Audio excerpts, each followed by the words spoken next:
Nelson Gill here with ACC Performance.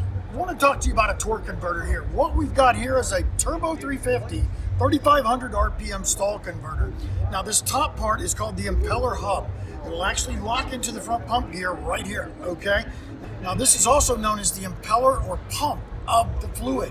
So as this thing spins, centrifugal force will actually sling the fluid outwards so that it'll actually go into the turbine fins.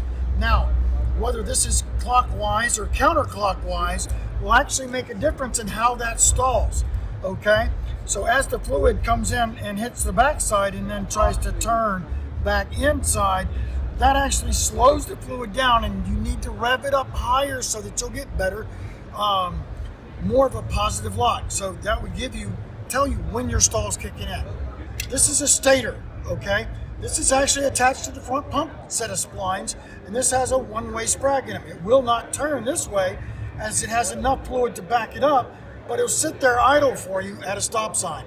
So once it reaches that fluid pressure, it starts to begin to put back pressure on this right here. This one, this vane is the same as this vane. Now what that's doing is creating a nice cup. So it'll catch that back pressure, and as you gain more and more RPM, the fluid is still coming in, but that back pressure begins to drive the car.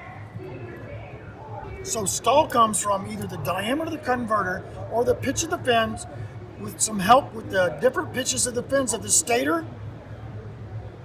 And how we actually put them together allows us to actually control the stall. Now for every stall in every torque converter setup, there is approximately 7,300 variables.